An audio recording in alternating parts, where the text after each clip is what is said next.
Very good morning to all. I wish you all a very happy Teachers' Day. I know this is an auspicious day where we are connecting together. Um, I would like to give my special thanks to the Institute of Company Secretaries of India for giving me an opportunity. Because every time we talk on an EDP or in our specific forum, we always talk about Companies Act or how to do a certification of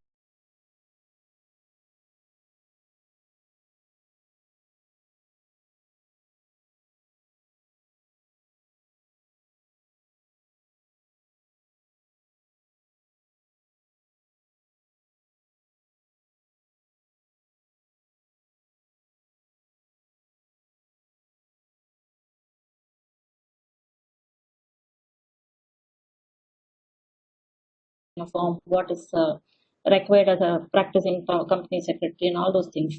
But in my in my opinion that rather than talking about all those things, because throughout our life I think we are going to talk about Companies Act and its amendments, what rules is applicable, what sections and all those stuffs. But to start with a career as a company secretary, what is important is something that is that is something that we may need to think and we may need to talk a lot, especially this generation.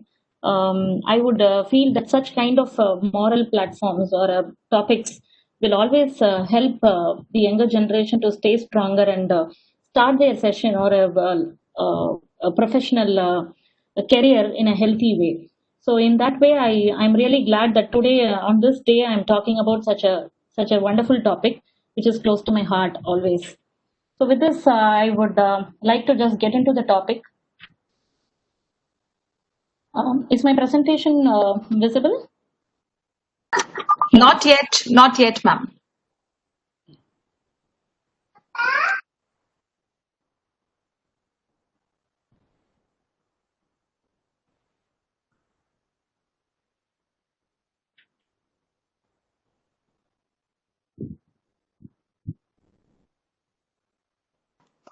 Is it? Yes, it is now. It is now, Yeah. ma'am.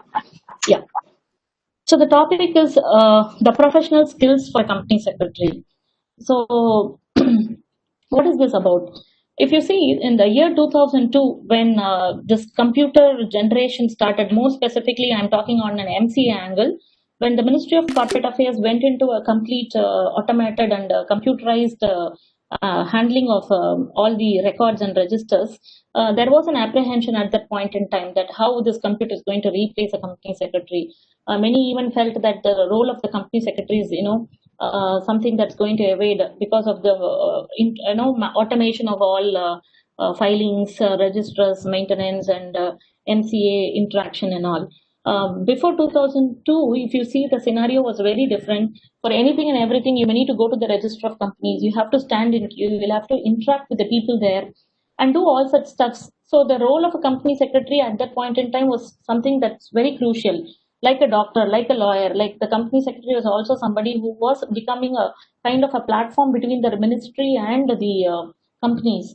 With the invent of this computer, many felt that the role of company secretary is no more. Anything and everything filing online will keep them very easy. They work very easy by just clicking a button and then filing a form, uploading a form is going to replace the company secretaries. But that didn't happen. The world predicted the advent of computers in the world of business would lessen the importance of company secretaries. However, some 2 decades down the line, since computers made their way into an organizational management, the role of the company secretaries became all the way more important.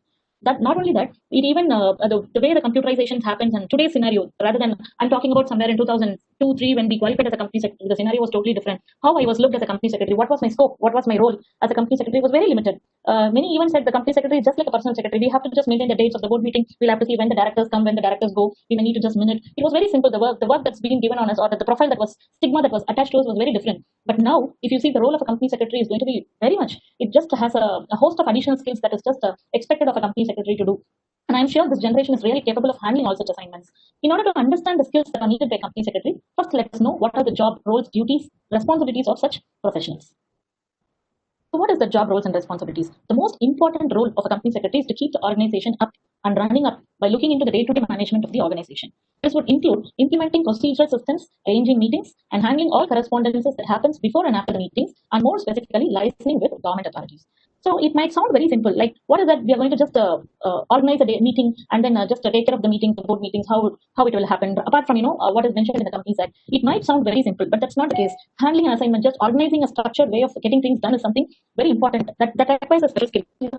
For a board meeting to happen, rely on so many individuals, like various departments. If in a company, you may need to work on with the legal department, you may need the HR, you may need to find out the business departments. So you may need to liaise with the statutory authority. All these things, the coordination between all these departments smoothly, and then bringing the necessary information to the table, something that requires a special skill. So that is the kind of here.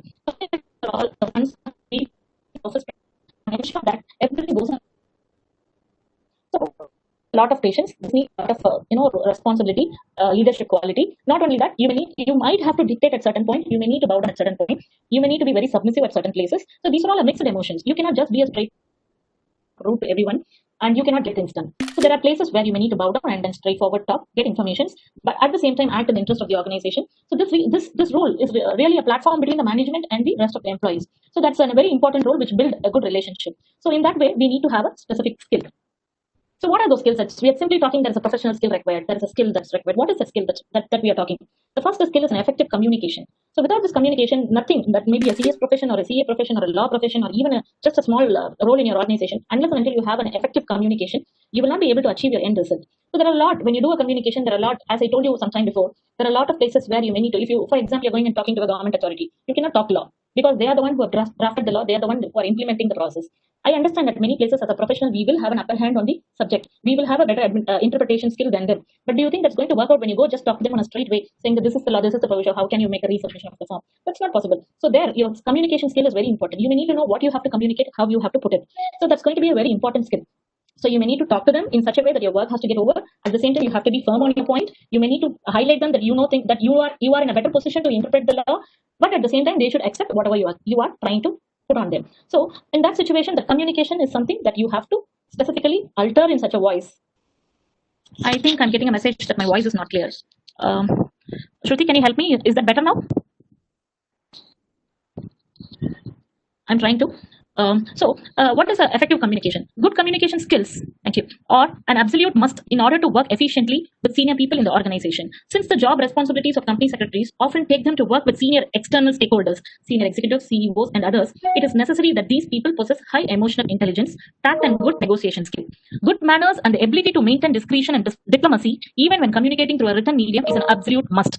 Needless to say, oral communication skill and fluency in English are necessary skill as well. So one must make conscious efforts to avoid any type of redundancy or grammatical errors.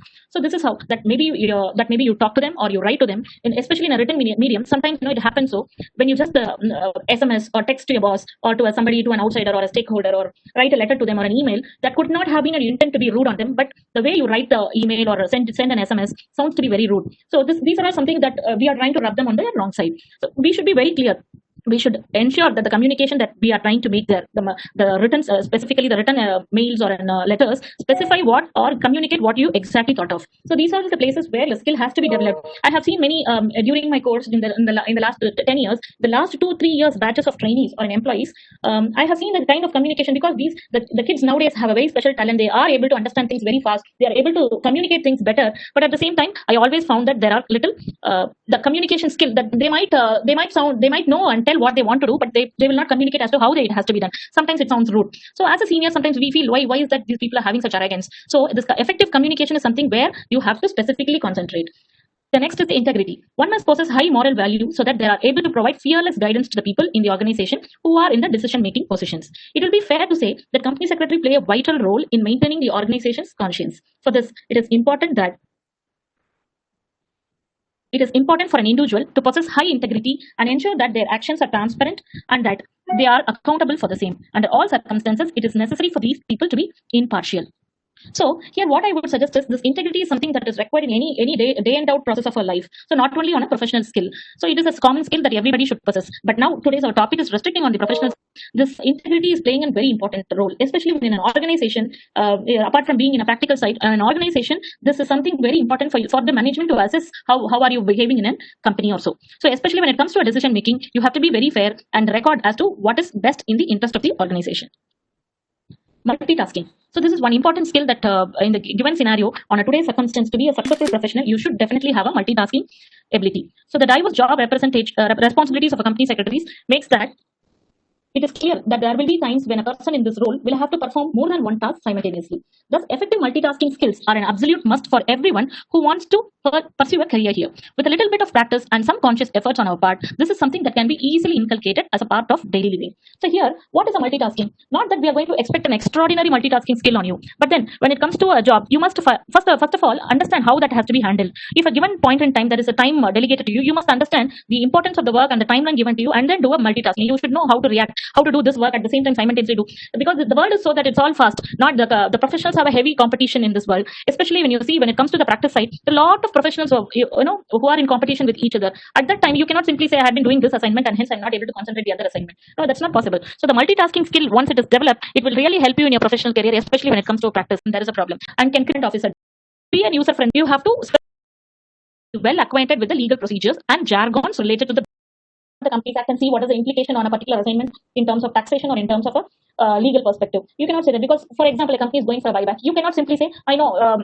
under the Companies Act, buyback says you have to pass a special resolution. This has to be done. This has to be done. So I have done it. You cannot say as a company secretary of that company. You may need to go a step beyond, and then find out what is the tax implication. How will it impact? If it is on the shareholders, if it is to the company, how is it going to impact? You may need to find out all these things out of your own interest, and then show your interest at least to the management to show that you are doing something out of your scope and then getting inclined to the interest of the organization. So these are all something that you have to adapt. It cannot happen overnight. What we are now at present, what you are getting qualified is a platform or an entry that you get into a profession. But there's a lot when you get into an experience, when you get into a practical side of your profession, there are a lot that you may need to learn, and it is purely on the skills that you have. It is a person perspective. It's a person based. When I show interest, I will show my inclination to learn the legal side. I will learn the taxation aspect. I will learn how the business works on the company. So all these things, I have seen both the type of company secretaries who have just stuck to their Companies Act and then get into the company and then do what is a normal routine, and you will not have any fun on it. I have seen a company secretary who just gets elevated as a legal compliance officer or a person of a taxation or even a CFO with other qualification, and have been just elevated even as a director in the company. So it's all personally, in my opinion, it's an individual perspective and based on the skills that they possess. Next. So what are the other key skills for a company secretary? Strong administrative skills and an aptitude for using IT software. So this, I don't think I should call it as a skill, because using an IT software or even understanding the computer and its nuances have become a minimum requirement in this scenario. The strong administrative skills, I would rather say, because administrative skills are something that cannot just like that come when you qualify and get your degree certificate. Administering a company or an organization involves a lot of special talent, I should say, because managing the employees altogether, managing the team heads, understanding them, getting into their wavelength and then not hurting them, but at the same time getting along with them and then trying to get the information from them, or something that requires a special skill. You may need to be submissive. At the same time, you may need to put in their efforts to get the information. I probably, when you get into an employment, you will understand all those problems, because everywhere there are certain internal politics. Not that just because you're a company secretary getting qualified, going and sitting at the table tomorrow, not that everybody is going to cooperate. I'll tell you today, everybody has their own problems, their own ego issues. So it is your skill that will put overweigh them and then give them, even for them to think and then say, understand, accept that okay, he might be just a qualified professional, just qualified, but then he's got the potential to administer. So unless and until you show your skill that you are in a position to control them in a positive way, you will not be able to get things done, or even you will not be able to get the information flow. What will happen? HR will not cooperate, give you the information. Accounts will not give you the information on time. There are certain transactions or even which the accounts are supposed to tell to the company secretary, they will not tell, and they will do their own activity. By the time you should have taken it to the board and taken some approval, pass some resolutions. So unless and until you have a good relationship with all these people, I will tell you, nobody can help you there. So it will all become a lapse from the company secretary's point of view. The management will look at you only as somebody who has not done your assignment properly, but they cannot understand that the information has not come to you. So for all these things, there are certain skills which you have to simply apply, and this is called an administrative skill. So what is a commercial awareness? So you may need to also understand, when it comes to a company, everybody will be cost effective. They will only see, as a company secretary, how have you cut down the cost, especially in today's scenario. Anything and everything is just the cost that we mind, because the situation is such. So every company will think at cutting cost. They will think, why do you want one another advisor? Why don't you do that activity? Why do you want an external person to do this job? So before even the company should think all these things, you should go forward and say, I'm here. I will be able to do this assignment. I will be additionally taking responsibility on these areas. I don't think you need a manpower there. So these are all something that the company, as a company secretary, you should be in a position to calculate from the management point of view, and then give them all those solutions so that you are in the same page with them. Meticulous attention to detail. So you have to simply not just pass by and then do, what is that event, how does it impact, what will happen, what are all the implications, is there anything that will have an interest on the company or an impact on the company. So every item you have to meticulously give your fullest attention and then think over it and then see how impact it will have on the company. Interpersonal skills, I think I spoke. The influencing skills, what I told you, these are something that you have to definitely inculcate when you are becoming a company secretary, not a company secretary profession, that may be in any profession, but today we are restricting. Then excellent organization and time management. This is something which I feel that I may need to little talk, because I'm not here to complain the present generation, but then I have always seen in my personal experience that what was 10 years before or 5 years before as a trainee or an employee is totally different from what kind of attitude and skill that people have today. On the skill sets, I would definitely agree. Yes, there are a lot of skills that are unimaginable and something that I cannot even think of what we had some 10 years down the line. This generation has got a lot of skills and attitude and aptitude, but other way around, when I would, this is the positive side of people generation, but the other side, the negative side, what I should say is like the time management, or when it comes to how to communicate things, I think people are lagging on those areas. So these are all some places where the present generation, I'm talking this today because I think this is a platform where the younger students generations are here. This is an EDP session, so a lot of students who are budding professionals are here, so I think you will all take it positively. So this time management is something you have to definitely inculcate, because over a period when you grow as a professional, there is a lot that you may need to manage because of not having a proper time management. A lot of people who have missed their career on the other way. So this time management will definitely have an impact, especially when you're a professional. You should definitely possess the skill, ability to take the initiative. So this is also something very important that I would like to say, because I've always seen, now when I just say something to my trainee, they will only say, sorry, they'll only say, ma'am, this was not supposed to, this, I don't think that it's my part of job. This was allotted to somebody else. They did it and they left it. So these are all the common complaints that I generally hear from the trainees. So that could not be a scenario. Every time I have always seen people who have become success are somebody who have taken an initiative. They always say, okay, ma'am, no problem. If something is left, let me do it. Let me see. If I don't know, I will come and check with you. I will complete it. This attitude will definitely have a very good impact on your profession. I would definitely say that. Please, if this kind of skills are not, these are all not skills. These are all something that will help you to a success path. So this initiative is something that I also feel that in the today's generation is missing. It's like you are all working towards something and then say, okay, it's not cup of my tea, I will just leave it. No, that was not the scenario some 10-15 years before. We used to do anything and everything whatever seniors say, but that's not situation now. However, I would personally feel that if that initiative is there, that might help others or not. No, that I don't know, but it will definitely help you in your career. So this is something that you should definitely think on, and then keep it in mind that this initiative to do things will always take you to a better path. And a flexible and practical approach to the world, discretion and diplomacy. So these are all some skills that you might think of having a better future. Now, what is the role of a company secretary? So I'm just trying to divide the role of a company secretary here in employment and in practice, because there are certain roles and responsibility in either sides. So I thought we will just discuss in that way. The role of a company secretary in practice. So these are all the areas where a company secretary in practice may need to have an exposure hand, like corporate and insolvency restructuring, investor relations, corporate affairs, then due diligence, corporate governance, issuance and its reports, CSR, and the strategic management, foreign collaborations and joint ventures, treasury functions. So these are all the areas where, as a role of a company secretary in practice, we might have an exposure. Now, restricting under the Companies Act, incorporation of company. So this is the starting point. Any company secretary in practice will have to undergo this kind of assignment, because this is where we enter. So company secretary in practice, along with other professionals, has vast scope at the time of incorporation of the company. A company is incorporated by submitting its memorandum articles, obviously you all know, duly signed by all the subscribers to the memorandum in such manner as may be. But here I would like to say that incorporation was not that easy as it was earlier, especially after the SPICE introduction. Earlier, if you see, even a chartered accountant was handling incorporation of a company, cost accountant was handling, because anybody can certify, even a lawyer can certify. So even a lawyer was handling incorporation. But after the SPICE introduction and the Companies Act 2013 came into, there are a lot of importance given to even an incorporation. Incorporation is not that easy. You need to definitely apply your professional brain and then work on it, right from the name availability, right from the trademark, and then to advise how the foreign funds come in. If the first thing is wrong, everything is wrong. So when you do an incorporation, if it is not smooth, every time the company gets into on a later stage has a problem. So the incorporation is something, a bible.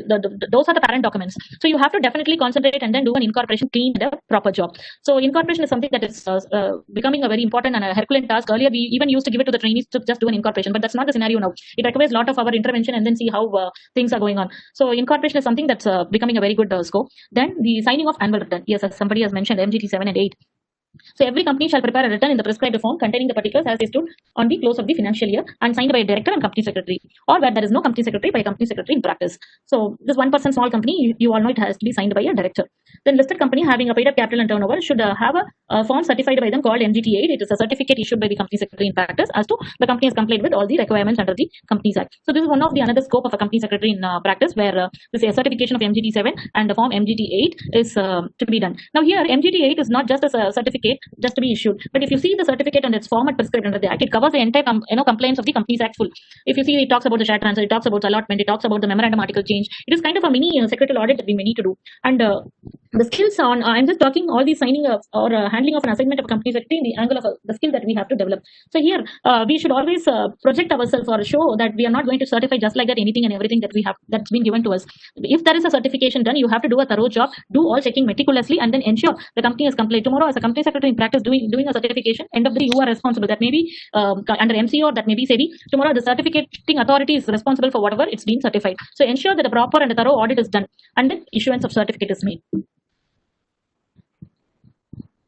Voting through electronic means. Every listed company or a company having not less than 1,000 shareholders provided to its members facility to exercise their right to vote at the general meetings by electronic means. So this e-voting is gaining a momentum, especially in the scenario of COVID.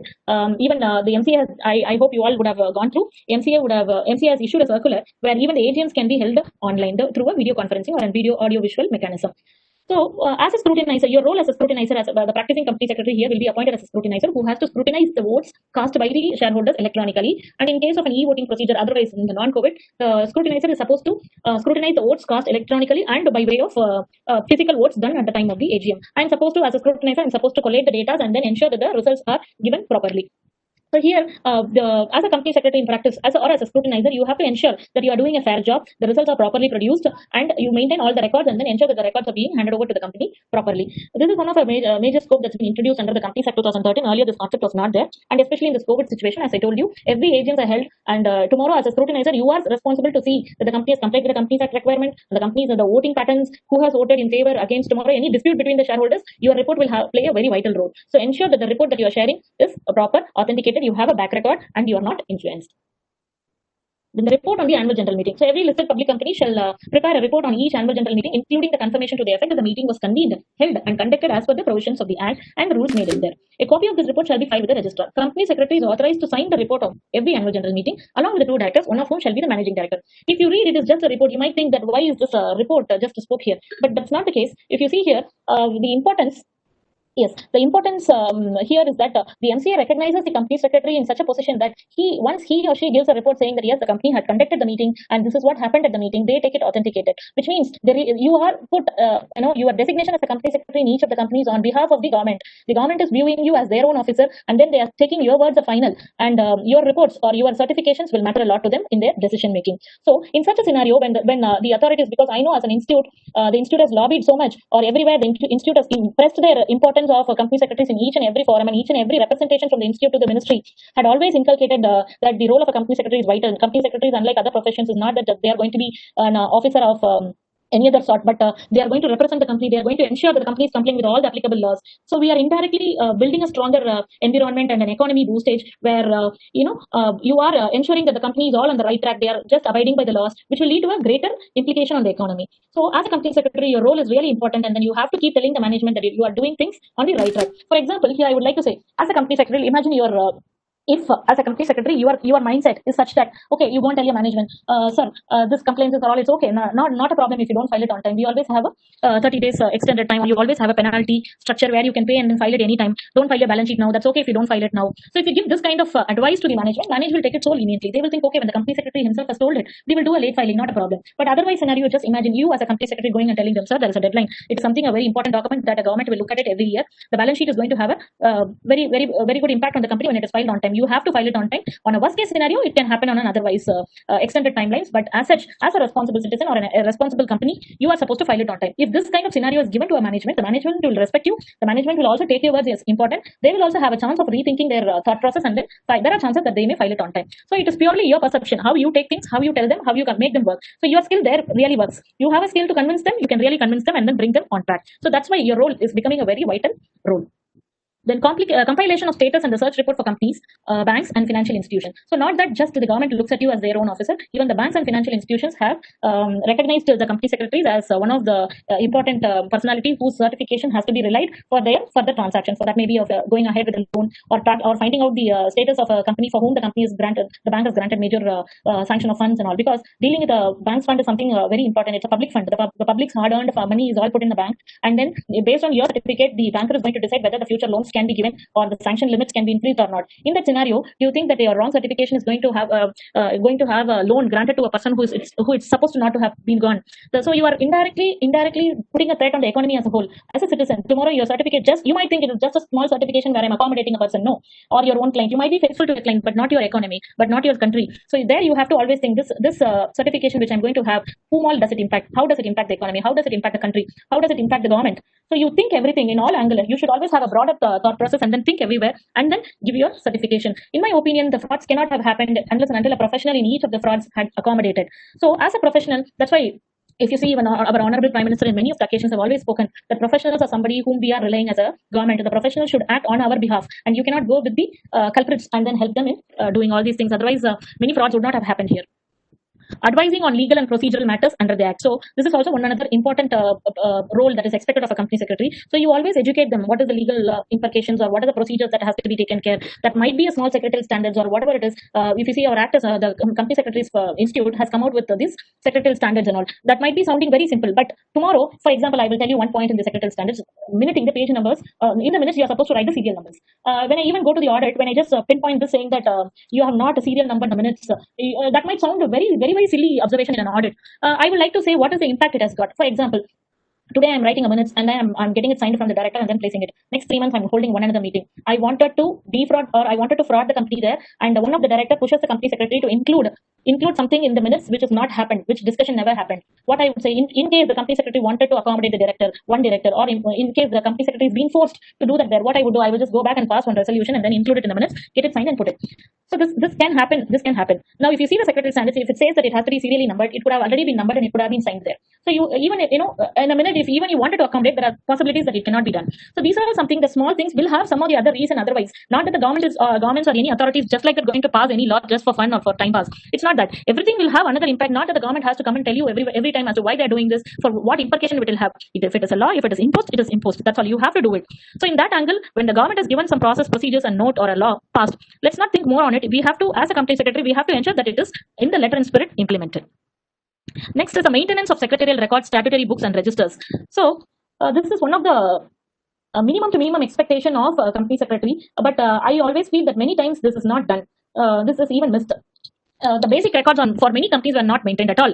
That especially a private limited company. If you see, there are a lot of companies in the last 1 year. There was a strike off initiated by the ROC themselves. If you see that all of a sudden the register of companies or an MCA came out with a list of companies saying that these are all the companies who have never filed or they have not filed their annual return and the balance sheet in the last 3 years. So the ROC themselves took a stand that these are all companies who are not eligible to continue as a company under the Companies Act because they have not filed even the simple preliminary balance sheet and the annual return that is minimum to minimum expected from a government authority. So when they are not in a position to file that, these are all the companies who are not fit to be continued as a company under the Companies Act or an MCA register, and thus they went ahead and then did a strike off. Because of this, there are many companies which were facing problems. There are bank loans running, there are charges created in the company, or there were assets in the company, but the other side, the major assets in the company, but the other side, since they have not filed the balance sheet and P&L, the company just got struck off. The assets are all held back. So there are a lot of implications. Then thereafter, what happened? Ministry said, okay, one step ahead it went, and then said, just because striking off the company, nobody is going to take this seriously. Let me go to a next step and then disqualify all the directors who were all directors in those companies who have not filed their returns. So what happened thereafter?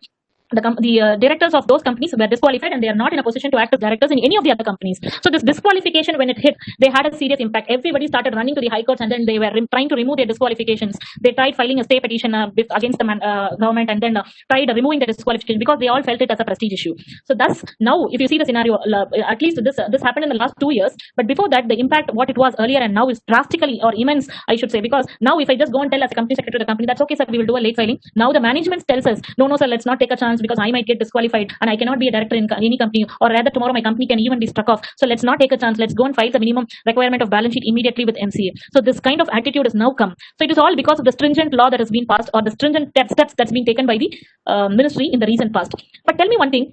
When there is a company secretary, when there is a law officer on behalf of the government, do you think the government will have to step in every time and then take actions like this stringently for anybody and everybody to implement or effective the law? Not required. We are all not somebody who has to be spoon guided like this. When there is a professional, it is our responsibility. I generally see this, or I view this as a shame that the professional should feel, because when there is a professional in a company, such kind of action could not have happened. So as a professional, you are supposed to ensure, or you are supposed to educate the management that these are all something that has to be done. I'm trying to connect it with maintenance of the registers here because many companies companies still don't have the habit of writing minutes. They don't keep the records, the basic records. As a company secretary, these are all something that you have to keep escalating and then say these are all somewhere which is which has to be maintained is not done, and you have to be strong enough and you have to possess a strong skill to convince them and then make them do things. Next, the secretarial audit. It's a wonderful opportunity, I should say, and we should really be thankful to the institute for getting us this kind of audit, because because you guys might not know the situation how it was earlier. Down the line 10 years, if you see, the role of a company secretary at that point in time was very small. We were simply only being called for doing a very specific assignment, like you may need to write the minutes, you may need to file 1 or 2 forms, that's all.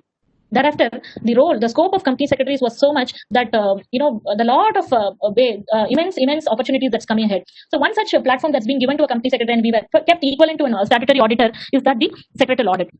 So the section 204 talks about the secretarial audit, and it was initially implemented for bigger companies. It was hailed as an important step in improving the corporate governance and ensures effective compliances of the rules and regulations applicable on the company. Secretarial audit is an audit to check the compliances of various legislations applicable to the company, including company law, but not limited to that only. But the bigger question is that whether it is applicable on every company. No.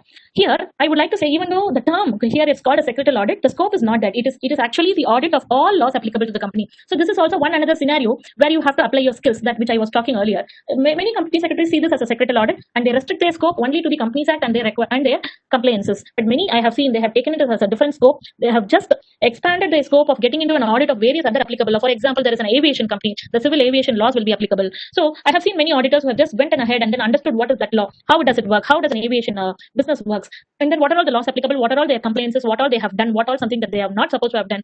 So these are all something very interesting areas where you have to go beyond. These are all some experience factors where you can just think. Yeah, I'm getting some comments as to share my thought process or my experience on the secretarial audit. I will do that. So these are all the areas where you have to expand your your scope and then go on your own and then say that these are all something. Don't restrict your reports to just a secretarial audit on the company side, but go beyond and then say these are all the laws that's applicable to you. These are all something that you have done. These are all something that in the interest of the organization for a better business you are supposed to do. So when you give an observation report like this will always help you, and the management will look at you in a different way. So they will appreciate such kind of efforts, because they also see, nobody, end of the day, nobody is just born criminals. They all somebody who have a good faith, who have started their business in a good faith to do good business and then to do good profits. So end of the day, this is a human nature, right? So when it goes wrong, sometimes it lapses, sometimes some compliances miss the management's eye. But as a management, from the management point of view, you should always look, they are concentrated only on the, their concentration should always be on the business, not on the compliances. Wherever you see the management which is concentrating on the complaints, and they will definitely leave the business. So that's not their intention and that's not their cup of tea. And as a professional, as a company secretary in employment, there you are supposed to ensure that the management is doing things on the right way, and then the company is complying with all the compliances. So you should take that initiative from your side and then ensure that the company is complying with all the laws. Take those reports from the company secretary in practice in a positive way. Take a discussion with the management, arrange for a discussion, sit with them, and then just discuss. Say these are all something that's very healthy in your report. These are all something that has to be taken to the management. So when you sit and discuss these things with the management, they will also appreciate, and then they will try to do a corrective steps in the future years. So this is what I would like to say here. In my practical experience, I have always seen that anybody getting beyond their scope in all the secretarial audits have always had a good scope. So please get beyond this Companies Act and then do a thorough audit on the various legislations applicable to the company. If you see now again, company secretary when secretarial audit, when it was initially implemented in the Companies Act, it was restricted only to listed companies or having a paid up capital in certain limits. Now, if you see, the public company having turnover of 250 crore or more, but the recent amendment notified on 3rd January 2020 has provided for new scope, which states that in addition to the above companies, 9C of the above rules is also applicable on every company having outstanding loans or borrowings from banks or public financial institutions of 100 crores or more has to have a secretarial audit. Thus, in addition to listed company and public company having certain thresholds, the provisions of section 204 will also be applicable to every company, that is even a private and a public, having loans or borrowings from banks or public financial institutions of 100 crores or more. So this cannot be looked at as a scope of a company secretary alone. But you imagine or just think why government has passed some authority. When you deal with a public fund, when it is specified, crossing a specific limit, you are supposed to be watched. You are supposed to be governed by certain norms. So that's why when it's a public fund especially, the government always takes caution and they rely on you to ensure that the public funds are safe at the right people's hand. So now your scope or your responsibility is getting many-folded there. So as a company secretary in practice, if you just imagine or think of your fees and then don't do a justification to your profession and then just give a report, it's not going to solve the purpose. If in fact, I would like to share one of my experience here. We came across certain SEBI authorities where they had in fact just specifically mentioned that how come there is so much of listed companies in India, but if I see the secretarial audits of all those listed companies, not even one company secretary in practice or the secretarial auditor is given saying that the company has not complied with so and so SEBI laws. Everybody is given an unanimous report saying that the company has complied with all applicable laws. Do you think that in India that all the companies in India are complying with all the applicable laws?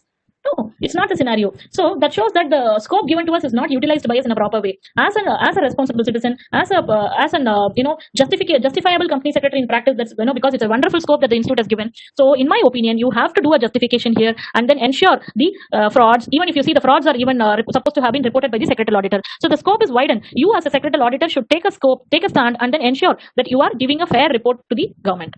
Your report is viewed, that may be SEBI or that may be NCA, they take their report seriously. So it's not that just a reporting formality or just a certificate that you have to issue. They are looking at the secretarial audit report seriously because they have given it to you as a chance. You are supposed to utilize it properly and then ensure that you are giving a fair report. So these are some practical points. Who can certify? I think you all know company secretary in practice. The report format is MR3. The report is for the financial year. It has to be reported to the members, similar to the independent auditor's report. So look at the importance given. The next is the annual secretarial complaints report. So SEBI has also come out with a circular somewhere in February, mandating all listed companies to submit, in addition to a secretarial audit report, secretarial complaints report to the stock exchanges within 60 days of closure of financial year. So it is a report on complaints of SEBI laws, acts, rules, regulations, circulars, etc. It specifically deals with the SEBI regulations angle, and the same shall be issued by a full-time practicing company secretary. Now, my question here is: don't you think it's a duplication of our job? Don't you feel that as a company secretary in practice, I am supposed to issue two reports where I am covering one report with the various laws applicable to the company, the other report with the specific attention only to SEBI? Do you think that it is a duplication? Okay, I would like to tell you here another angle to it.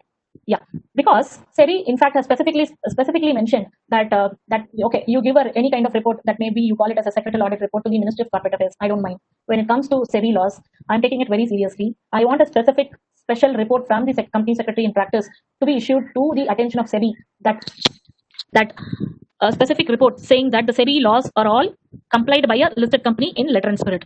This is two-way. One, I'm getting one another scope of auditing the specific laws applicable to SEBI on one angle. The other angle, the responsibility as a secretarial auditor cast on you is huge. SEBI has got all authority tomorrow to summon you and then understand as to how you have given a clean report to a company which has not complied with so and so so and so. So when it is a specific report given to a SEBI, you have to be very, very, very careful. You have to go every line to line reporting that the company has to do with a stock exchange. There might be any small deviation that you have missed will definitely be charged against you, saying that you are hand holding with the company. So when it comes to the specific laws, now I think there are some restrictions coming up on the secretarial audit reports issuance. There are ICSI is coming out with saying you cannot issue more than 20 reports or 10 reports when it comes to a peer reviewed CS or something like that. That is all very good, I should say, because we cannot just like that issue reports to 50, 100 companies. That's not practically possible. You have to get into the nuances and then find out whether the company has complied with everything in terms of SEBI, because you are dealing with shares and stocks, which in turn have a very big impact on the economy. When the price of the shares falls, you can see the whole market collapse. So these are all something very sensitive, especially the price sensitive information here.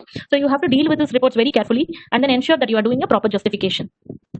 A PCS must independently check and track compliance with applicable SEBI regulations. She has to report on the applicable SEBI regulations, its complaints, deviations if any, and her independent remark of particular deviation. So it's not that just you are reporting, you are even supposed to give your remark there saying what kind of deviation it is, how it has to be dealt with. The PCS has to not only audit previous year, but he or she has to comment on actions taken by the listed company on the deviation pointed out in the previous complaints report. For example, to this year you are issuing a report and you are giving it with a qualification. Next year the company doesn't likes to maintain or continue to take the certifications from you. It just gets shifted to another company secretary in practice. So here the company secretary in practice who's been newly appointed cannot just like that give a report overcoming all the deviations or the qualifications that's been raised by the incumbent company secretary in practice. He or she is supposed to make in his report that as to how the company has dealt with such deviation, how it has improvised, what action that the company had taken to rectify the deviation. So these are all something that is kind of putting a responsibility in turn on the company secretary who is issuing the certificate to see to that they are carefully dealing with the SEBI laws, and then they are taking proper care or giving a proper reporting as to the complaints taken by the company.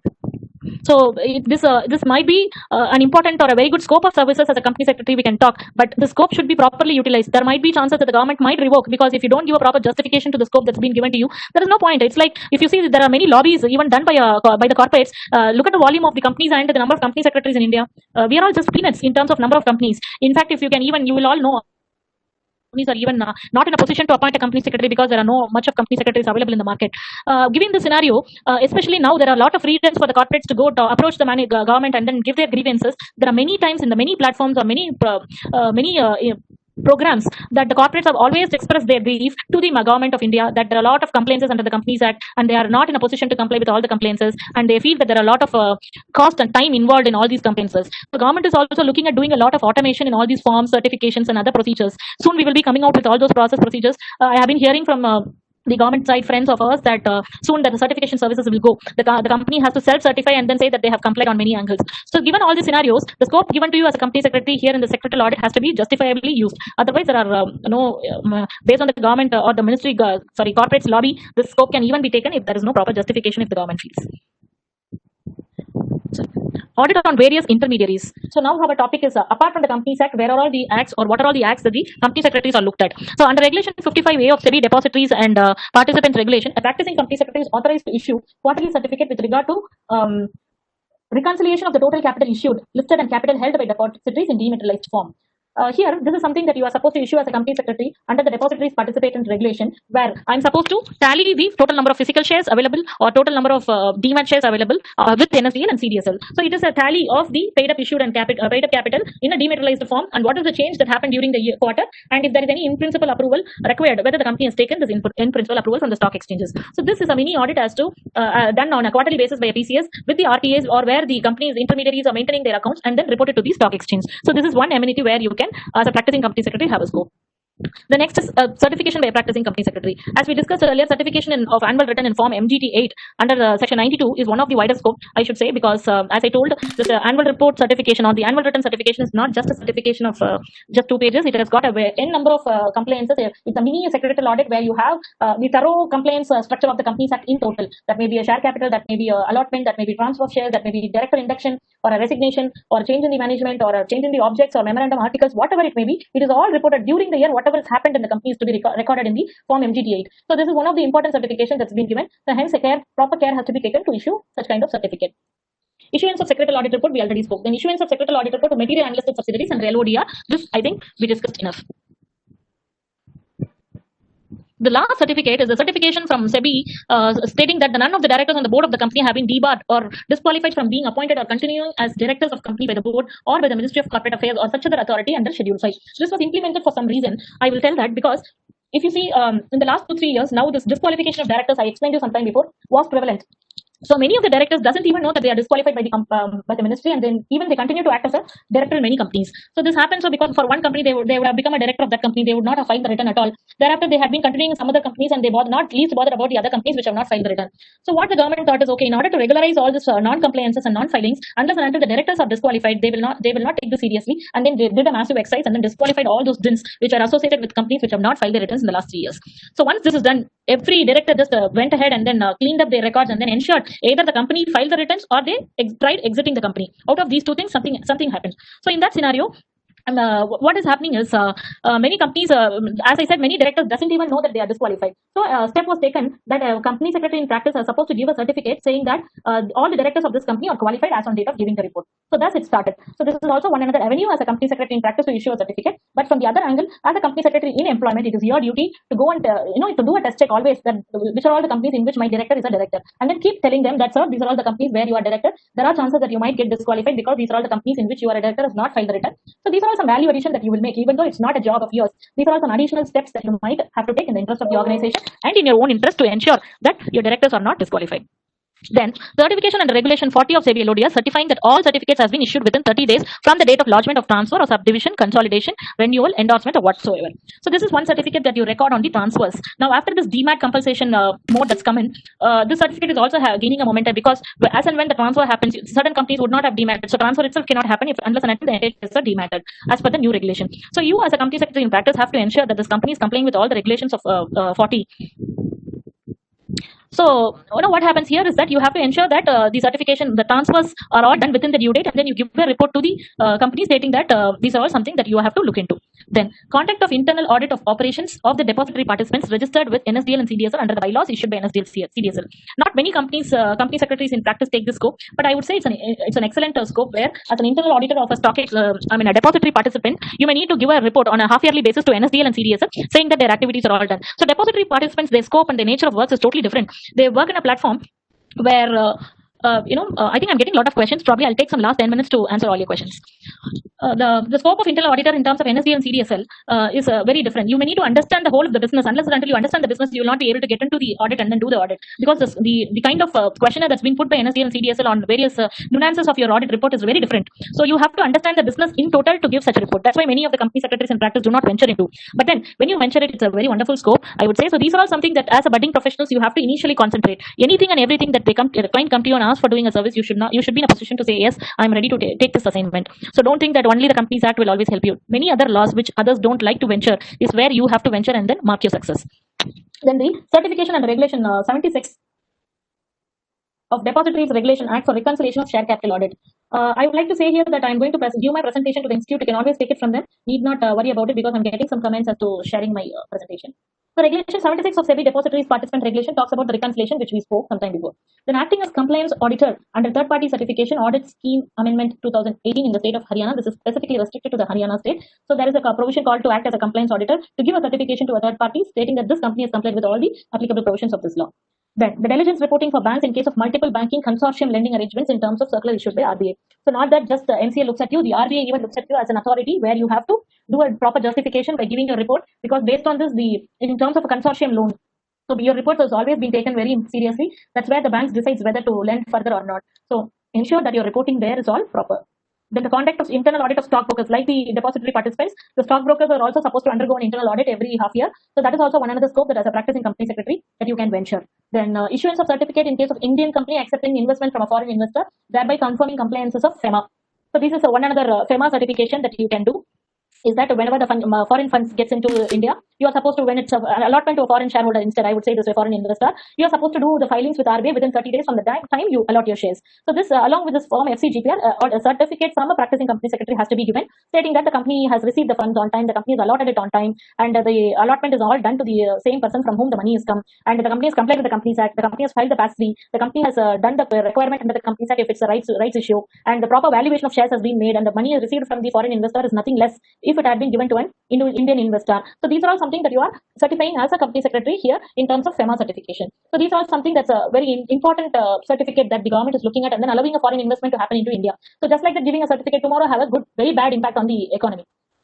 Then certificate of extinguishment of shares in case of buyback. So what happens once the buyback process is done, the company has bought back the shares, and then the shares are all are supposed to have been extinguished within 7 days from the time the shares are bought back. So what happens here, as a company secretary in practice, a certificate from a PCS is mandated by the Act or by the MCA, stating that the government cannot come and see in every company which does a buyback, right? So as a company secretary, you are supposed to certify saying that yes, these are all the number of shares that the company bought back. The money has been received from following shareholders. Those shareholders have given their original share certificate back to the company, and the company has just crossed the share certificates or even cancelled, whatever it may be. Thus, the extinguishment of shares has happened. This is one important certificate that you are supposed to submit to the ministry. So based on your submission, the MCA will cancel those shares and then reduce the capital accordingly.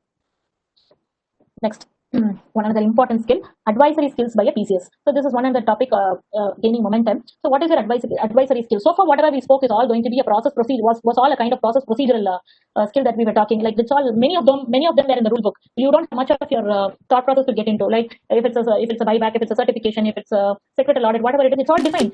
Something that is given in the law, what is done. That's all. So your role was very restricted there. Here, the advisory skill by a PCS is really important to demark you from that of a regular professional. So where all you can show your advisory skill. Number one, the corporate restructuring. So planning strategies for amalgamations, mergers, acquisitions, takeovers, spin-off, reconstruction, reorganization, restructuring, winding up of companies. So this is all something a very special scope of services that as a practicing company secretary you will come across. But one thing I would tell you, it cannot happen overnight. Today you become a company secretary, tomorrow you cannot expect that the client will come and give you such assignments. To handle these assignments, you have to get experienced, you have to do work from the scratch. I've always seen many of the trainees just come for an interview to me and then they ask, ma'am, your firm does with RBI filings, your firm does mergers, amalgamation.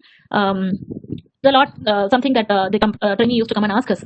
I would always tell them, don't expect that I will give you a merger on a overnight. It's not possible. To handle merger, you have to have certain basic minimum requirements that you should know. For example, you should start things with your minutes. You should write registers. You should certify certain forms. You should fill up certain forms. You come step by step. Only then you will understand when you do a merger, what are all the implications that it will have. What happens if this is there in the minutes? What happens if this kind of form is not certified? This kind of form is not filed. So all those things will have a repercussion. You will be in such a position to think, to do an advisory skill in that position only when you do a background work, the basic works, many people think that just tomorrow I can sit and do a merger and amalgamation and complete it. No, it's not going to be easy. To do that mergers and amalgamation or to give that advisory, you should know what is writing a minutes, you should know what is doing a register, you should know what implication the company will have. So these are all something that's the basic step. You come step by step, do the basic works. Don't always feel ashamed for doing or writing minutes or writing registers. No, it's always a skill that will help you in the future. So go step by step, do everything, do a skill, clerical work, do even a stitching work. All small works will help you think better when it comes to a bigger assignment. So always ensure that this kind of strategy will always help you to grow bigger. Then the change of name, change of objects, shifting of registered office of the company. So these are all something where your advisory is required. Imagine whenever there is a change of name, you may need to just have an impact overall. Tomorrow when a client is coming to you and asking you to just change the name, okay, it's a procedural aspects of doing it, you can do it. But other implications, how you have to impact, see if there is a license that's applicable with the company. And the license for the lifetime, there are certain licenses, for example, toy license, telephone industry license, or something like that, which has been issued by the ministry, cannot be altered. So this is just changing the name of the company, maybe for a fantasy, maybe for a sentimental reasons, or maybe for any other reason. But no management will think of changing the name of the company at the cost of the license. If the license is gone just because the name change is done, do you think they'll be able to do business? The next day onward, they'll not be in a position to do the business. So for them, doing a business is more important than changing the name. So at that situation, you should be in a position to ask them these questions. Do you have any license? Do you think that the license has got any clauses in such a way that you cannot change the name? You have to change the name only with their prior approval. Otherwise the license will lapse. So these are all something that you have to go ahead and ask the client ahead. Only then you should be in a position to advise them to go for a name change or not. So these are all some things that you should plan properly. Without planning, if you simply say, okay, I got a business, I will do a name change, immediately go ahead, do the documentation, file the form, and the names get changed. Tomorrow the license gets stuck. So end of the day, the whole purpose that you have done with is lost. So always this advisory skill is a major skill, but that comes only with an experience of handling things slowly and then understanding what are all the implications we will have. So likewise, change in the object, shifting of registered office. These are all special assignments, but that goes only with the advisory. Drafting scheme of amalgamation, public offer or acquisition or takeover, and the promoters agreement. So one another area where a company secretary can throw a very good light is all these areas, that drafting a scheme of amalgamation. So when it is a merger and amalgamation, drafting a scheme is a very important role. Doing any of the documentation is fine, but at the end of the day, the scheme doesn't cover the major points. The whole of the process is gone for a task. There is no point in getting things done. When there is, for example, the scheme of amalgamation is not talking about transferring a property. The company has got an immobile property. Your scheme is silent about the immobile property. What happens? You simply go ahead and do a cut, copy, paste, or take some scheme from the Google and then just put it and then present it. No, it's going to be a problem. So you should understand what is company specific. You should find out what is all the implication that the company will have if the scheme gets through. What happens if the scheme gets stuck in between, and what will be the implication of the transferring company. So these are all something that you have to think ahead, think loud, talk to people, understand, take so many inputs, and then come to a decision. These are all something that is very important in terms of an advisory skills. So you have to get along with people, go meet the people, and then find out what is happening, how it has to be structured. So you should go out of box and think in certain area, so that your end results are achieved. Then complying with the necessary legal and procedural requirements, advising the management on post-restructured scenario.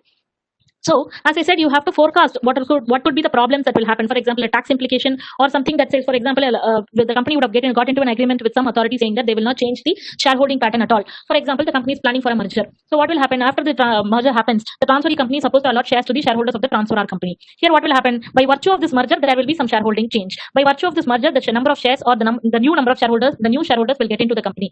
In that situation, you are indirectly breaching the conditions specified in the agreement that the company entered into. So, this you might not have thought when the company wanted to go for a merger, or even the management might not have sense. But as a company secretary in employment or a company secretary in practice who is giving this advice of doing a merger cannot simply say, no, I only looked into the Companies Act angle. I never thought the income tax angle, or I never thought the legal perception of it. So I never thought there could have been any agreement like this. That is not a healthy advisory. So advice has to be in total. Even though you are an expert under the Companies Act, you cannot simply give an advice only based on the Companies Act. Or you should be in a position to at least advise the client saying that I have completed my advisory in terms of Companies Act. There are chances that it will have an impact on taxation. There are chances that it will have an impact on the legal perspective. Please go and check the relevant professionals and then do a calculated decision of going for an amalgamation. So this is how your advisory should be. So you should be in a position to understand how the company will have an impact in terms of going for such an advisory. Based on your advice, the company will have their own decision making and then they do a proper decision. Next, our area is on the FEMA. Advising on legal and procedural matters falling under FEMA and ensuring the timely compliances thereof. So under FEMA, if you see, there are a lot of compliances and the penalties involved are very huge. So normally when it comes to an advisory in terms of RBI or a FEMA, you have to be very, very, very careful. Your advisory should be in full-fledged because the penalties involved there is all 3 times, 4 times of the money involved. For example, the company has just received a foreign inward remittance of 3 crores or 5 crores, say. So 3 times of 5 crores, RBI has got the power to go for levying a penalty. What happens? No company secretary gets that much of fees for the assignment that they do. for doing a certification or an advisory in terms of FEMA, nobody is going to pay you in crores.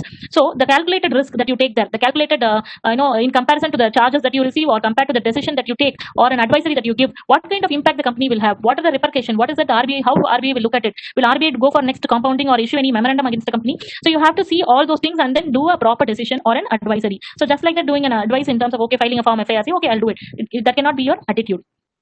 Next, these are all something that all the company secretaries so far has been venturing. That may be a secretarial audits, or that may be certifications in MGT 7 and 8, or a FEMA FCGPR certification, or Regulation 40 share transfer, or DMAT. These are all something regular that every company secretary almost in practice deals with.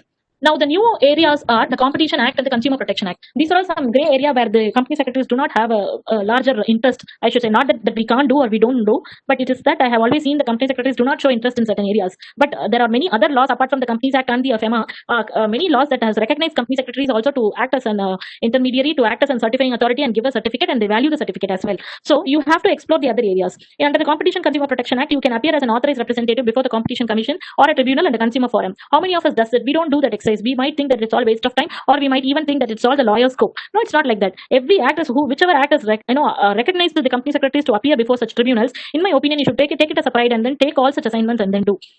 Advising on leadership, dealership agreements, trade practices, sale promotion schemes, marketing and sales campaigns, advising on competition policy and strategy of the company. So doing a strategic management is really very important, especially the syllabus, the kind of exposure that the company secretaries during their course or even after is really, nice. If you see the curriculum that you have got, you have all these things. You talk about the competition policy, your books talks about the strategy, how to, then the management skills, how to develop your skills, what are all expected of you as a company secretary. All these things, it's all new to us. It's all there in our booklets. It's all there in our part of curriculum in the syllabus. So whenever you find time, even after getting qualified as a company secretary, I would always say, even today I do that. That's why I preach this to you. Our company secretaries institute's book is all wonderful authors done and wonderful books. It will have an insight on many important aspects that the company secretary that will be helpful to you in the future. So always maintain those books, preserve those books, always go through it. It has got an immense inputs.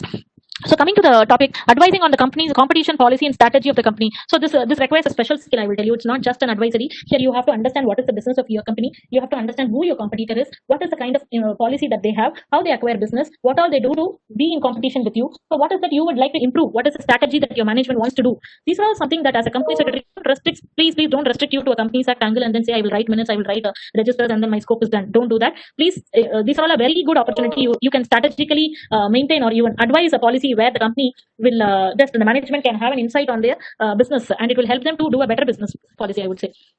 Then next is drafting replies to show cause notice. So the company secretaries, I always seen that they have a very good drafting skills, much equal to the lawyers.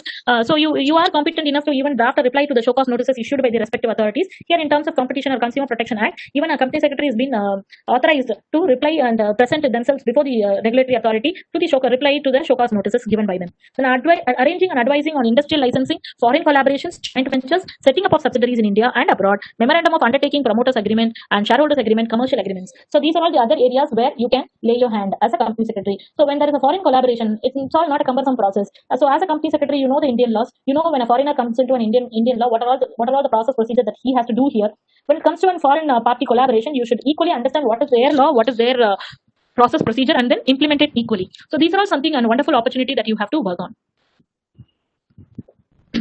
So with the opening of the economy and increasing competition, there are many activities such as joint collaborations, foreign collaborations, yes, takeovers, acquisitions, mergers, information technology, and associated cyber laws, which are newer areas where legal and statutory provisions need to be looked into. And companies are turning for advice and guidance from the company secretaries in such aspects. Sustaining market confidence, settling the commercial disputes are now focus areas where company secretaries need to show their competence and build their expertise in. So, as I said, now in this present situation, now everything is going online, everything is through video conferencing, meeting happens, the documentations, agreements. For example, simple thing I will tell you now that there is no, because of this COVID scenario, there are no couriers, there are no offices working on work from home basis. So even the major agreements that the company does, it's all done online. We do a digital signature and send it. That's how we are working. We are in such kind of environment, and I'm not sure as to when we are going to recover out of it. But then when something is comfortable, it tends us to get accommodate to that situation also. So this is also in a way good. Instead of say wasting papers, we always do it online. We do as online getting into agreement. We do meet people online. So we just get into business dealings online. So everything is online now.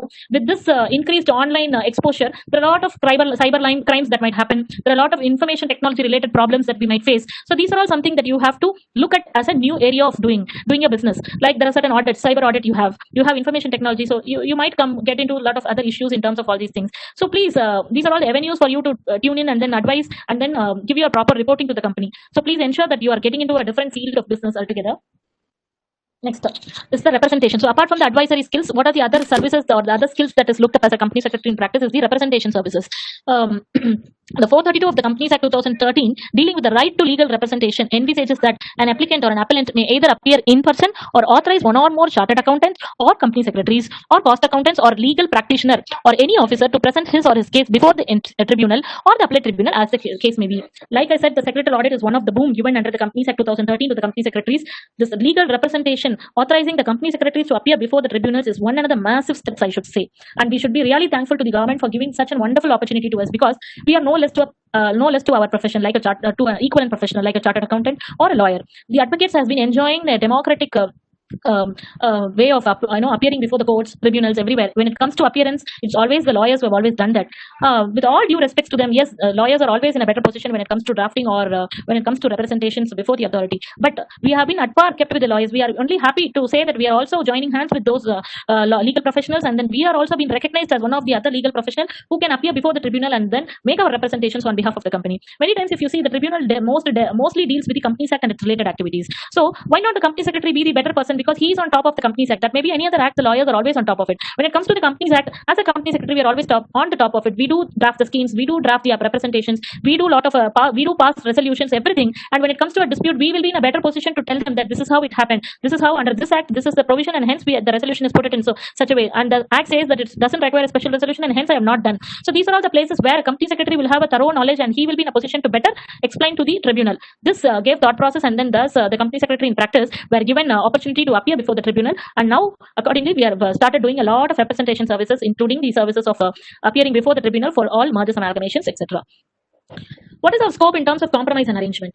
The preparation of scheme of compromise or arrangement, petition to NCLT or appellate tribunal for confirmation on the scheme, obtaining tribunal order, sanctioning scheme, appearing before on behalf of the company before tribunal. So when it comes to organizational rearrangement, that may be in a compromise or an arrangement called a demerger or a merger.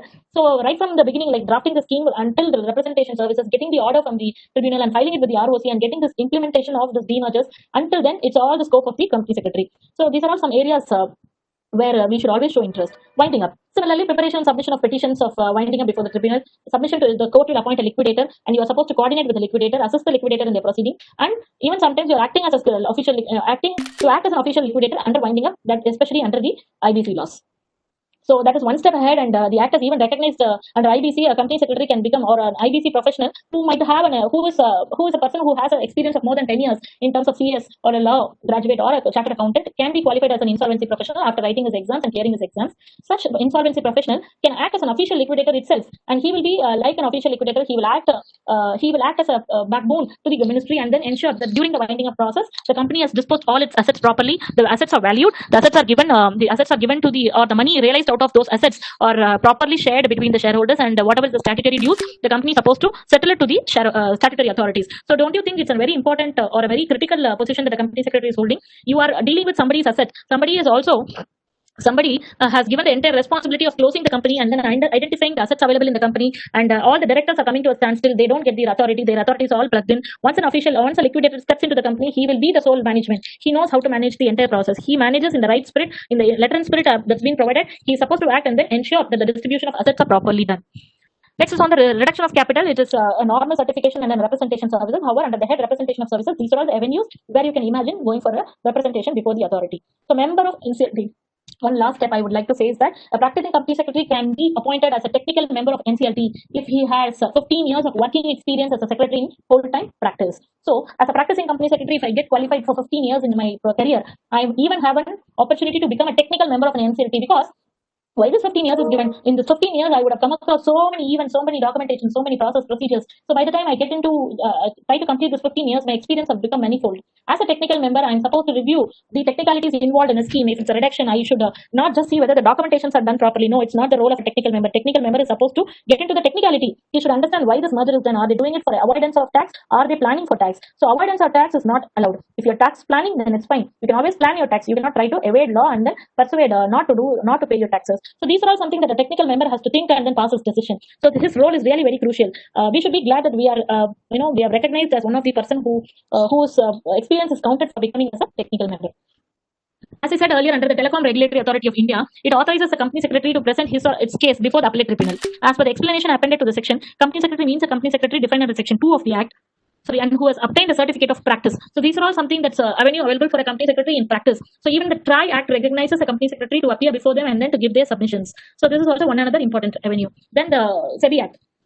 The SEBI has, under Section 15, permits the appellant either to appear in person or authorize one or more practicing company secretaries, chartered accountants, or cost accountants, or legal practitioners, or any of its officers to present his or its case before the Securities Appellate Tribunal. So here, even the SEBI allows the representation of the company secretary on the behalf of the company. Please note that all these avenues were earlier available only to a CA or to a legal practitioner, especially law graduates. This representation services was totally not available with us. Now, after the invent of the new law, the Companies Act 2013, it has become so much of complaints that the chartered accountants are not in a position to handle them because they have their own area where they have to expertise. So always dealing with the process, procedure, compliances of Companies Act has always been our domain. So that's why when it is our domain, if the act doesn't allow us to certify, then there is no point. So after so much of trouble that now I should say not even trouble, that the government has now just realized that the role of a company secretary is very important, and then started giving amendments or producing amendments in all the acts, and many of the acts now allows the company secretary in practice to represent before the authority. Under the Real Estate Regulation Act, this is also one new area where I should wish to say that the Regulation and Development Act 2016 states that a company secretary holding certificate of practice can appear before the appellate tribunal or a regulatory authority or an adjudicating officer on behalf of the applicant, as the case may be. Hence, a company secretary holding certificate of practice can represent a person before any real estate agency, regulatory authority, represent a person before real estate appellate tribunal, or even represent a person before adjudicating officer. So these are all the scope that's been given to the company secretary. These are all the acts which you might not even come across, but these are all the acts which are recognizing the company secretaries to do their representation services. Then arbitration, a new avenue for practicing company secretaries. So this is also one of the topic that was to be covered. So what is that new avenue? Advising on arbitration, negotiation, and reconciliation, drafting arbitration reconciliation agreements, acting as an arbitrator or conciliator in domestic and international commercial disputes. So the Arbitration and Reconciliation Act 2019 has received the assent of the President down the line 1 year. So it has just received their assent. The Arbitration and Reconciliation Act did not lay down any specific qualifications for arbitrators. As per the old act, any qualification required for the arbitrator were decided by the parties by agreement. Earlier, this was the scenario. However, the Amendment Act, as now inter alia, provided for the norms of the accreditations for arbitrators by way of inserting 43J. The 8th schedule of the Amended Act provides for the qualifications and experience of an arbitrator. Through the Arbitration Reconciliation Amendment Act, among others, amendment insertions, the 8th schedule has been inserted in the Act specifying the qualification. Okay, so with this introduction, what is the new scenario? It's like the company secretaries having 10 years of experience in practice is now eligible to be appointed as an arbitrator. Likewise, chartered accountants and CEs, cost accountants under their respective acts with relevant experience are also eligible to be appointed as arbitrators apart from the advocates. So this is also one of the special domain that was maintained by the advocates. Now that with the invent of this new amendment under the Arbitration Act, the Act now allows even a company secretary in practice having 10 years of experience can be appointed as an arbitrator. If you see the earlier provisions in terms of the Arbitration Act, when the company gets into an agreement, generally the parties to the agreement decide the arbitrator. They will say, okay, not your person, not my person, the person whom both of us know, whom you feel that he will give a fair opinion. He will be appointed as an arbitrator because the Act did not mandate any becoming an arbitrator. Now thereafter, based on this new Act, it is that just a company has to appoint either a company secretary, a company secretary or a chartered accountant or a cost accountant to be appointed as the arbitrator. So what happens? This arbitration is in fact a it's more or less like a judge. You're supposed to give, when a person approaches you with a problem, he approaches you with an intent that you will give a fair opinion. You will not sideline on one side. So there you have to give your opinion very fair. You have to ensure that your judgment is always based on the merits. So as an arbitrator, you act as a judge and then give your decision there. So this is one such important and an interesting avenue that's been recognized, I should say. Now, the qualifications for empanelment. A person shall not be qualified for being empaneled as a mediator or reconciliator unless he has been a judge of the Supreme Court of India or a judge of High Court or a district and the sessions judge. Look at the peers, or a member or a registrar of a tribunal constituted at a national level under any law for the time being in force, or has been an officer in the Indian Corporate Law Service or Indian Legal Service with 15 years of experience, or is a qualified legal practitioner for not less than 10 years, or has been a professional for at least 15 continuous years as chartered accountant or cost accountant or a company secretary. So look at the qualifications imposed by the Act.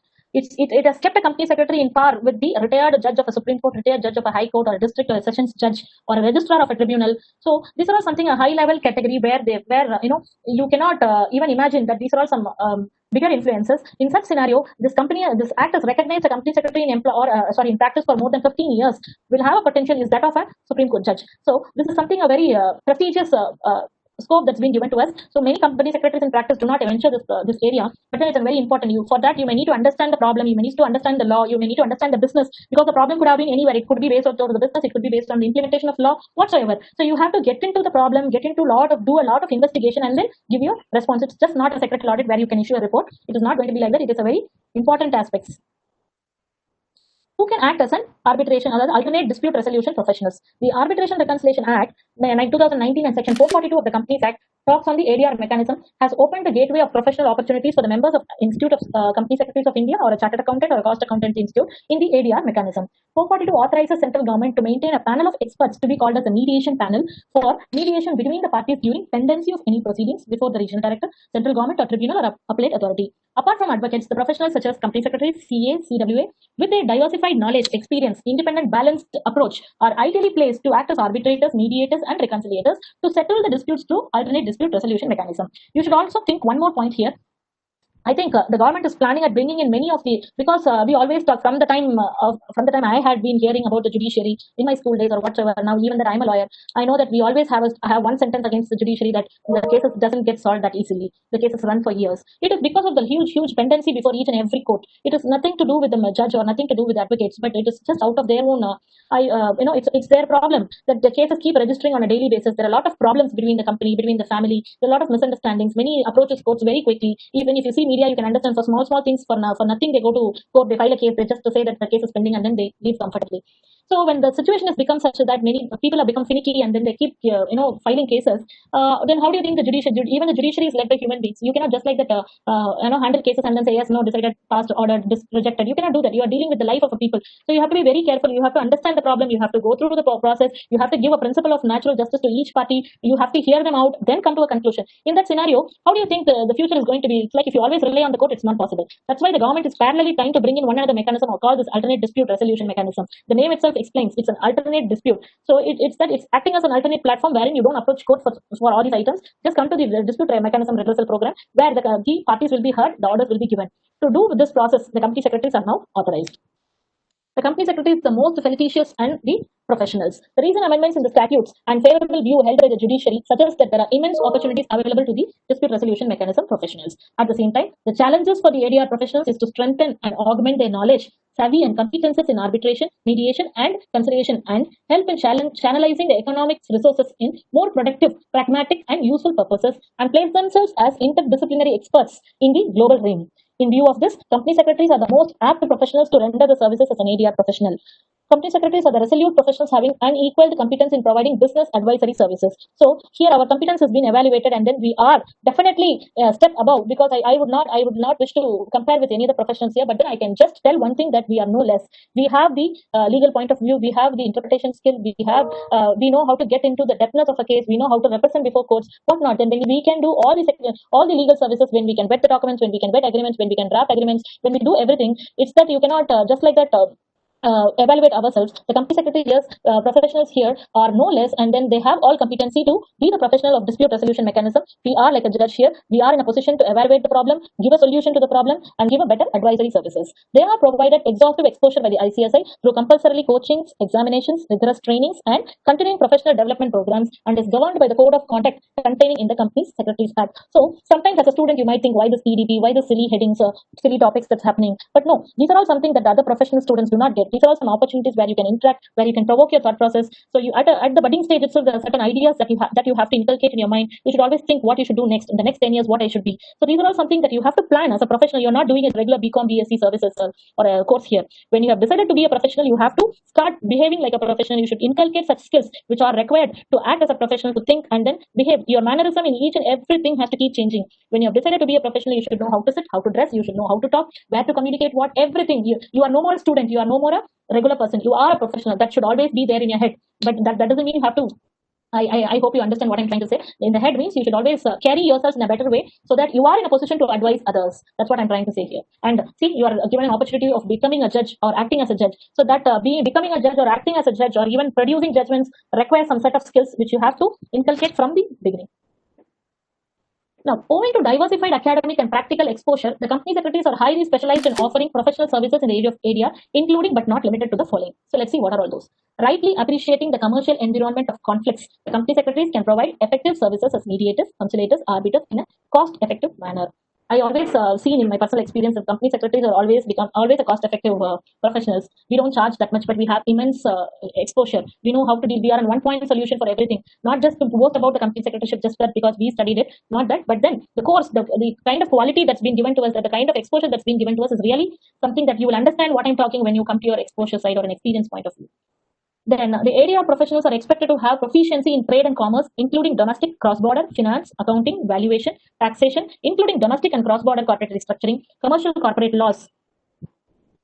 Therefore, by appointing a company secretary as an ADR professional, parties to the disputes can save time and derive maximum benefits of ADR mechanism in its true sense. Yes, if it comes to a dispute between the parties, in a transaction, we know how to deal with the Companies Act. We know what are all the acts or what are all the provisions that they should have complied. To that extent, we can understand at least as to what the Companies Act of the other foreign country will be. It is more or less the same if you go through the Singapore Companies Act, if you go to the Dubai or whatever it is, the Companies Act all talks in the same language. More or less everything is one and the same, the London, whatever it is. So you will be in a position to understand it easily. So when it comes to an ADR mechanism like this, you as a company secretary being the judge, you can understand what is their law, where you should reach a consensus, how is that you can solve the dispute. So these are all something very important and very cost effective for the companies or the parties involved to that mechanism process, where they can get a one-point solution to all their problems.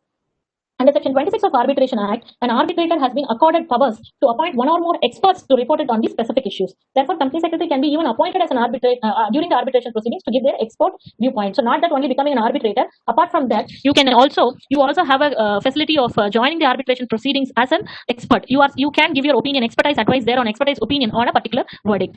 Drafting of petitions, deeds, and documents is an art, and even acquiring working knowledge in this demands application of skills of high order. So, ADR professional like CS are well equipped to advise the companies in drafting various documents as well as to undertake legal documentation pertaining to a range of other functions.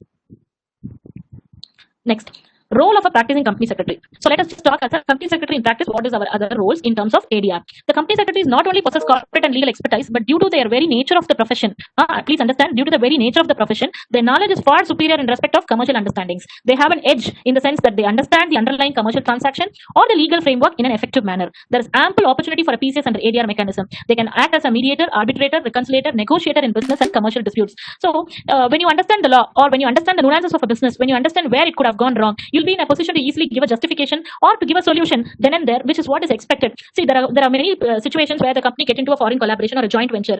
Always see, people doesn't get along even in the same country. When it comes to a foreign party and again getting into a business transaction with them, there are a lot of chances, there are high possibilities you will always end up into a problem. You cannot match their wavelength that easily, especially when it comes to a foreign transaction. I'll tell you, it is very, very tough for them to make the foreigners to believe us itself is really very tough. They always suspect as if everything has been done wrong from our side. So these, in all those terms, in all those strict sense, what I would say is as a mediator, arbitrator, when a practicing company secretary, he will be in a better position to understand or convince the opposite party, saying that this is how it is, this is a normal form, this is how it could have gone wrong. It's not the intention. You can always try to prove the intention of the other party if in case he has not intentionally done that mistake. So they can formulate a better strategy in ADR and offer appropriate advice. Assist in complaints required under ADR, process documentations, advising on procedural aspects. So not only stopping ourselves from giving an advice, we can even assist them in documentation, like making a petition, doing a representation to an authority, whatnot. Everything can be done by us. Representing clients before the ADR tribunals and assisting in reaching a win-win situation. Then, advising on conflict resolution and dispute management to save time, cost, and help in maintaining a cordial business relationship. So, apart from the company secretary's role or a PCS role in an ADR, from the company's point of view, a company secretary in employment also has an equal responsibility, I will say. If there is a foreign joint venture or a transaction between a third party, the company secretary here should act as a mediator between the company management and the third party to ensure that the transactions are getting smoothly done. So, you should act as a bridge. You should not try to bring in a dispute. You should always ensure that the disputes are just solved in the beginning itself, like wherever proper disclosures have to be. Small things will lead to a bigger problem. For example, the company secretary would have missed to give a notice of board meeting to the other joint venture party. That how they will view you can think it is just missing to give a notice, but they will think that you are doing it with all manified intention of not giving them or suppressing some facts to them. So your small mistake might lead to a bigger problem, and then they might stop the entire business, or they can even go out of the joint ventureship. So as a company secretary in employment, your role is also very meticulously seen, and your role is also very vital. You have to ensure that there is no problem arising because of all small lapses. Then enhancing the satisfaction level of parties. This is important by encouraging and helping them to find the practical solutions to a dispute. Don't keep dragging the problem because the alternate dispute mechanism itself is an alternate process by name. It is an alternate method to the judiciary. Just because judiciary is flowing with lots of cases, they are coming to this mechanism. You cannot keep dragging the business here also. You cannot keep dragging the entire process and not giving the remedy on time. So don't do that. Always when it is a mechanism for alternate dispute mechanism especially, please stick on to the solution, find out a quick process, give practical solution and try to end up the dispute as quick as possible. ADR advocacy to empower society, avoid litigation and reducing the burden of judiciary is on your hands. This is a very important tool, I should say. The company secretaries are given this very good opportunity to help the judiciary in doing a better service. Last, now what we have dealt with is all an alternate dispute mechanism. Now what we are going to talk about is a wonderful law, Insolvency and Bankruptcy Code 2016, and vis-a-vis the role of the company secretary here. So the company secretary in the IBC law in the present scenario, even though because of the COVID, the insolvency bankruptcy cases are all withheld for quite some time, but then the kind of opportunity that the Insolvency Bankruptcy Code has given to the company secretaries are really immense. In fact, what all skills that we were talking about, what all skills that we were just discussing and we wanted to inculcate in us will definitely help a practicing company secretary who want to become an insolvency professional, because you are stepping into the shoes of management. You are no more a company secretary itself. You are becoming a managing director. You are becoming an independent director. You are becoming a statutory authority. You have all the powers in your hand as an insolvency professional, and then you are supposed to run the entire business. In that case, imagine the kind of skills that you should possess. You should have a leadership skill. You should have an administrative skill. You should have a legal skill of interpreting the laws. You should understand how the business has to be revived, whether the assets has to be sold. Major policy decisions. It's just not like any other profession you pass and then you come out of it. No, the responsibility, the kind of responsibility that is cast on you in terms of IBC is really huge. So if you are really developing all these skills, then imagine taking this profession. Otherwise, please don't venture into it. That has to be inculcated right from this stage. At this moment, as a student, if you don't have those skills, you cannot even think of becoming an insolvency professional. I would explain here. The professionals like company secretaries, cost accountants, or CAs who do have an experience of 10 years or more in the discipline, or whatever it is, the fine arts, who do have the management experience of 15 years or more, are eligible for enrolling for limited insolvency examination. So once you clear this examination, these professionals can register with any of the insolvency professional agency, like the ICSI has an agency on its own, the CA Institute has got CW Institute. So you can choose any one of the agencies, and then you can register yourself as an insolvency professional. So what happens once you register as an insolvency professional? What are all the scope? You can act as an interim resolution professional, otherwise a resolution professional, liquidator, or a bankruptcy trustee in case of an individual bankruptcy. So what is the difference between interim and resolution professional? So what happens when somebody has cheated a company from not paying their debts? The company will now, or the individual or a company will now look at going for an insolvency. They would like to file a case before the tribunal saying that this particular creditor for whom the money has been given has not paid me. So that's how the initiation of insolvency will happen. So what happens once the case is filed? They will recommend an insolvency professional at the time of making an application itself who's been registered with IBBI, saying that this person will become my insolvency professional for running out this case. Such person who's been nominated by the company itself and then represented to the tribunal will be an interim resolution professional.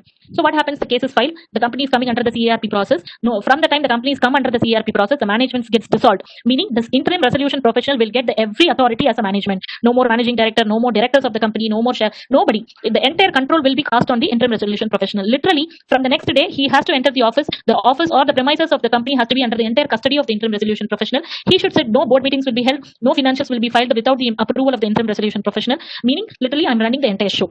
Then imagine the kind of responsibility that's been cast. What happens? Even the directors will not cooperate with you. Once the company's gone for CARPC proceedings, then the directors will be out of doors, and he don't expect that he will cooperate with you and then say, yeah, this file is there, this is something that's not filed, this business is there. He will not help you in any way, because you are kind of opposing him and then becoming a professional and taking over his business. He will have all his hard feelings for you. So once this interim resolution profession is done, then within 30 days you are supposed to form a committee of creditors. So whoever has been the interim resolution professional is to now, his duty is to examine for whom all the money is pending, who all has eligible to become a creditor, and then accordingly he will frame a committee of creditors. Once this committee of creditors are framed, this committee will go to the tribunal once again and then say either to continue this interim resolution professional as they will appoint the IRP as an RP, or they will say that okay, this was recommended by the company, so I don't want this person, let somebody else become the resolution professional. So the responsibility is cast on the committee to decide who will be the resolution professional.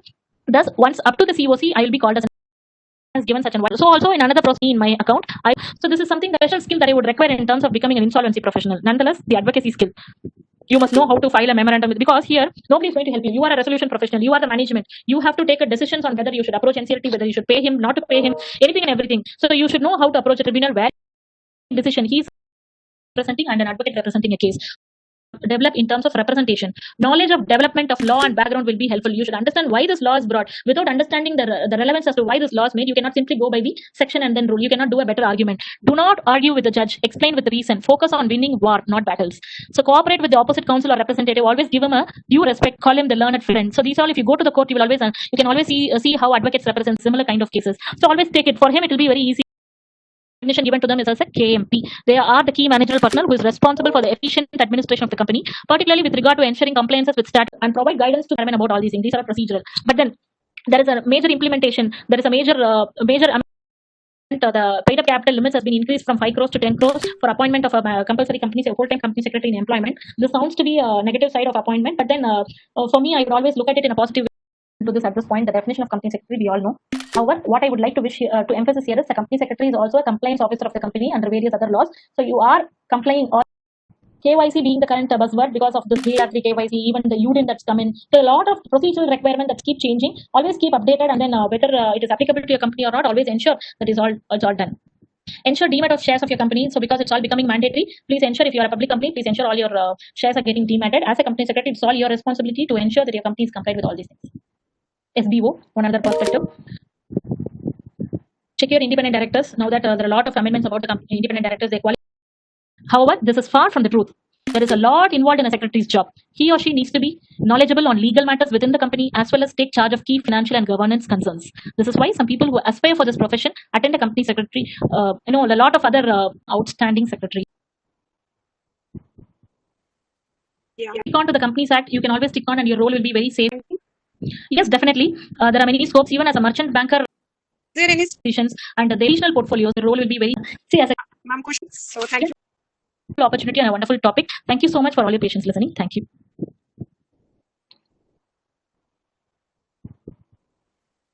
Yeah, ma'am. Yeah. We have some questions from participants. So thank you very much for your session, ma'am. Thank I you. hope people enhance their knowledge from your session. Ma'am, question is, what do you think as a company secretary in employment you should outsmart in all field?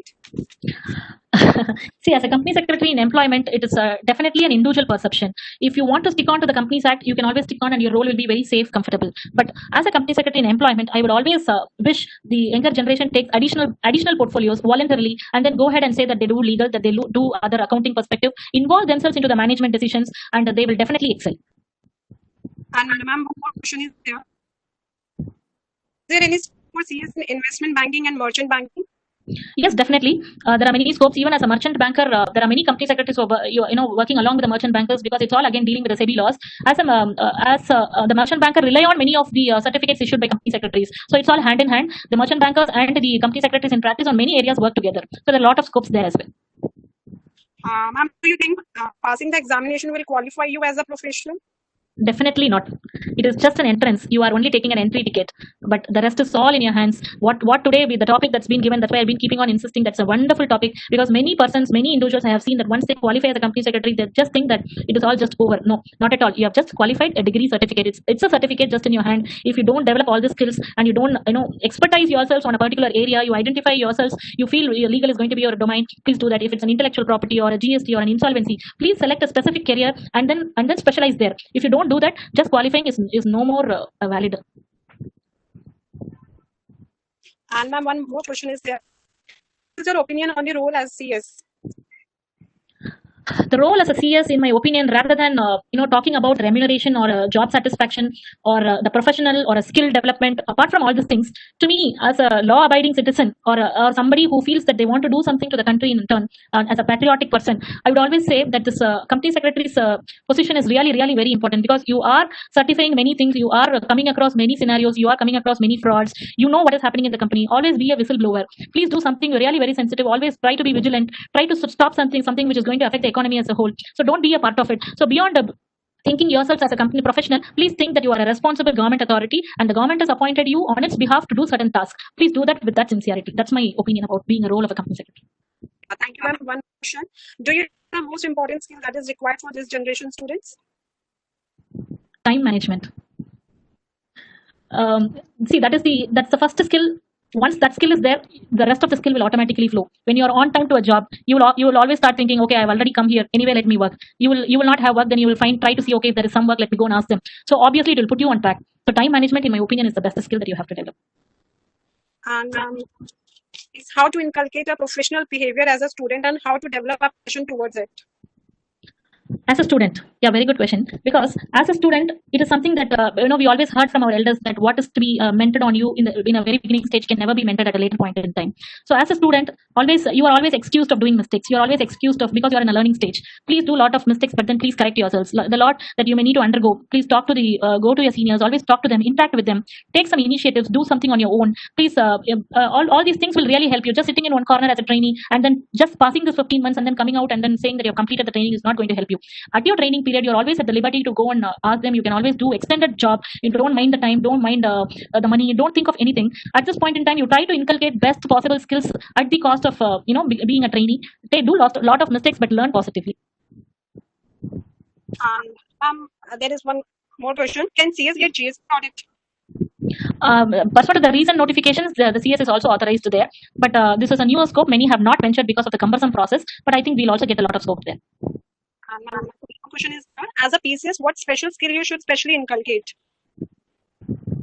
Advisory skills is something that is a very special skill, because not a special, I would say that is a very important skill, and without which you cannot survive as a PCS. You should be in a better position to think out of box and then advise them properly as to how it will have an impact. You cannot just like that do what they are saying. You have to think and then advise them. You are more in an advisory position to say whether this will suit you, whether this will have a wrong implication before getting into the assignment. So advisory